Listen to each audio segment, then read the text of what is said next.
Ja, liebe Leute, wir leben momentan in einer ziemlich frustrierenden Zeit und ich verstehe jeden, der momentan gefrustet ist. Da haben wir gestern Dinge abgemacht, heute sind sie schon wieder anders. Wir haben Events geplant, die werden abgesagt, man muss wieder alles umorganisieren, wir können uns nicht treffen, wir verbringen den ganzen Tag vor dem Bildschirm, die Technik funktioniert nicht so, wie man will. Kein Wunder, dass ich und wahrscheinlich viele von euch auch ein bisschen gefrustet sind mit dem, was wir momentan erleben. Aber Frust an sich ist ziemlich gefährlich, weil es destruktiv ist. Es nimmt uns raus aus Arbeiten, wo wir eigentlich immer dafür waren und plötzlich werfen wir den Battle hin. Zum Teil schreiben wir Menschen ab, die uns frusten und am Schluss ignorieren wir zum Teil auch den Frust und fressen es einfach in uns hinein. Und das kann wie eine Bombe ticken und dann irgendwie mal zu einem richtigen Vulkan werden, der ausbricht und eben vieles zerstört. Ich möchte dir in diesem Video 10 Tipps geben, die dir helfen, mit Frust positiv umzugehen und daraus sogar einen Gewinn zu schlagen. Erstens, Frust ist wie ein Wecker. Er hilft dir, dass du mal aufwachst, weil oft laufen Dinge in unserem Leben und wir versuchen es zu ignorieren. Aber wenn du mal richtig gefrustet bist, dann wachst du auf und merkst, hier läuft etwas schief. Und wenn du wach bist, dann bist du endlich auch fähig, Dinge anzugehen und zu ändern. Nutz doch diese Zeit, wenn du gefrustet bist, merkst, Mann, jetzt muss ich was machen. Jetzt ist ein neuer Tag, um das endlich anzugehen.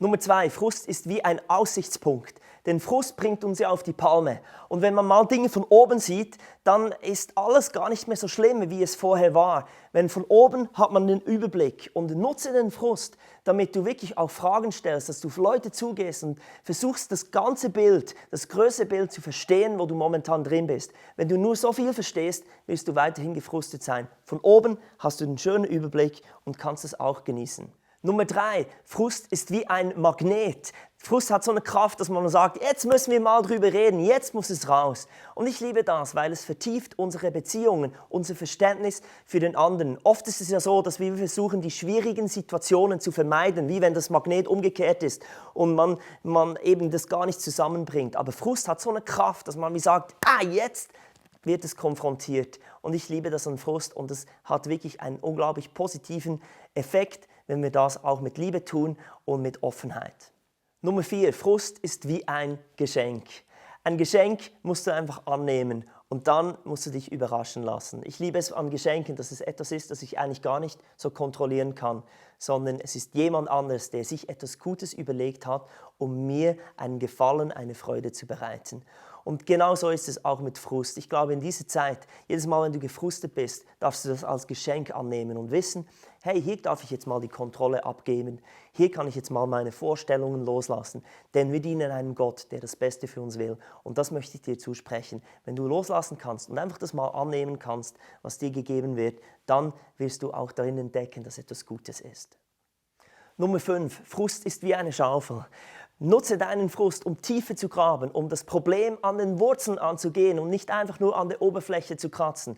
Es ist doch genau so, dass oft die Dinge, die verborgen sind, eigentlich Dinge sind, die wir lange zugedeckt haben oder auf die Seite gewischt haben oder versucht haben zu unterdrücken. Und genau wenn wir das mal angehen und mal dorthin gehen, wo es auch schmerzt, wirst du dann ganz viel Genugtuung erleben. Nummer 6, Frust ist wie ein Befreiungsschlag. Frust zwingt uns dazu, ehrlich zu werden, mal zu dem zu stehen, was wir fühlen, was wir erleben, was nicht gut läuft. Wir werden ehrlich mit uns selbst, mit den Menschen um uns herum, aber auch mit Gott. Und ich denke, es ist wichtig, dass wir ehrlich werden, weil dann werden wir nicht destruktiv, sondern wir werden nahbar. Und Menschen können auf uns zugehen und uns verstehen und wir können zusammen einen Weg finden, der weiterhilft. Nummer 7, Frust ist wie ein schreiendes Baby. Ich habe natürlich da viel Erfahrung mit 6 Kindern und wenn ein Baby schreit, dann rennt die Mutter sofort und gibt dem Baby, was es braucht. Und ich glaube, Frust ist so ein Alarm für unser Leben, um wieder zu zeigen, was Priorität hat, was jetzt wichtig ist. Denn oft im Leben tun wir einfach die Dinge, die dringend sind, statt die Dinge, die wichtig sind. Unser Terminkalender schreit nach Dingen, jetzt muss das und das und das gemacht werden und gleichzeitig vernachlässigen wir die wichtigen Dinge, wie zum Beispiel unsere Beziehungen, wie auch unsere persönliche Gesundheit. Und ich denke, Frust ist immer so ein Alarmzeichen, ein Aufschreien, was sagt, jetzt ist es wieder Zeit, dass du die Dinge tust, die wichtig sind. Nummer 8, Frust ist wie ein Stoppzeichen. Oft versuchen wir immer selber weiterzugehen und wir setzen noch einen drauf und wir pushen uns selbst.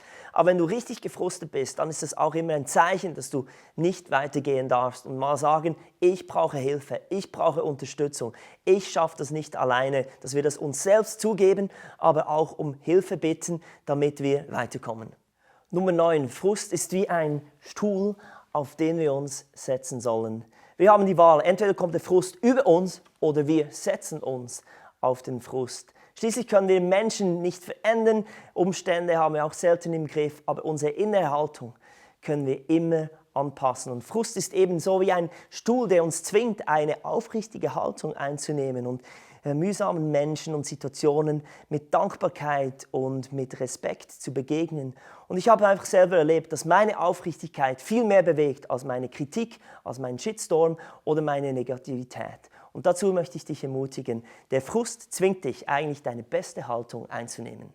Nummer 10, Frust ist wie eine Gießkanne. Und zwar ist es wie einem Garten, wo man Dinge bewässern muss, die eigentlich noch nicht da sind, aber wo man weiß, dass die entstehen werden und wachsen werden. Und ich erlebe selbst, dass Frust wirklich dazu dienen soll, dass ich immer auch wieder daran erinnert werde, dass hier etwas am Wachsen ist. Und zwar hat es viel mit meiner Geduld zu tun, dass meine Geduld wachsen muss, damit all die Dinge entstehen können, die eigentlich in dieser Situation auch drin liegen. Frust hat ein Riesenpotenzial und das sollen wir immer wieder auch anzapfen. Und ich möchte euch zum Schluss einfach noch einen Vers lesen aus der Bibel, aus Galater 6, 9, da steht geschrieben: Lasst uns daher nicht müde werden, das zu tun, was gut und richtig ist. Denn wenn wir nicht aufgeben, werden wir zu der von Gott bestimmten Zeit die Ernte einbringen. Geduld ist gefragt in dieser Zeit und Frust ist ein großer Teil davon, dass wir in diese Geduld wachsen. Ich wünsche euch wirklich eine richtig frustrierte Zeit, die aber ganz viel Gutes hervorbringt.